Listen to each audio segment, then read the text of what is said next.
અંકલેશ્વર જેડીસીના ગાના music lovers group દ્વારા તોફાની વાયરા 7નું સંગીત સંધ્યાનું આયોજન કરવામાં આવ્યું હતું. અંકલેશ્વર જેડીસીના ડાયમંડ ચિલ્ડ્રન થિયેટર ખાતે શનિવારની રાતે ગાના મ્યુઝિક લવર્સ ગ્રુપ દ્વારા રોટરી ક્લબ ઓફ અંકલેશ્વર અને શુભશ્રી પિગમેન્ટ સહયોગથી તોફાની વાયરા 7નું આયોજન કરવામાં આવ્યું છે, જેમાં કલાકારોએ નવા જૂના હિન્દી ફિલ્મોના સોલો તેમજ સમૂહ સુપરહિટ ગીતોની રમઝટ બોલાવી હતી. આ કાર્યક્રમમાં મુખ્ય મહેમાન તરીકે અંકલેશ્વરના ડીવાયએસપી ડોક્ટર કુશલ ઓઝા અને ચેનલ નર્મદાના ડિરેક્ટર હરીશ જોશી, એઆઈએના પ્રમુખ Hemant Seldiya, rotary club of અંકલેશ્વરના પ્રમુખ સુનિલ નેવે, શુભશ્રી પિગમેન્ટ્સના ચેરમેન કે શ્રીવાસ્તન, senior journalist Tushar Prabhu, Bollywood lead guitar player Ravindra Kharat તેમજ નરેશ પુંજારા સહિત ગાના મ્યુઝિક લવર્સ ગ્રુપના સભ્યો અને સ્પર્ધકો ઉપસ્થિત રહ્યા હતા.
સંગીત જે છે એ મારા જીવન સાથે સૌપ્રથમ ધોરણ 10 માં જોડાયું.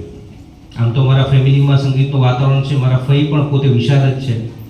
મારા ધર્મપત્ની અને મારી દીકરી પણ સંગીત શીખી રહી છે, ક્લાસિકલ સંગીત. એક છે મારા વાઇફ છે 4th યરમાં જ આવ્યા છે અને દીકરી છે 3rd માં છે. પણ મારા 10મા ધોરણથી ખરેખર સંગીતની શરૂઆત થઈ. મારા 10મા ધોરણમાં મેં સંગીત વિષય રાખેલો.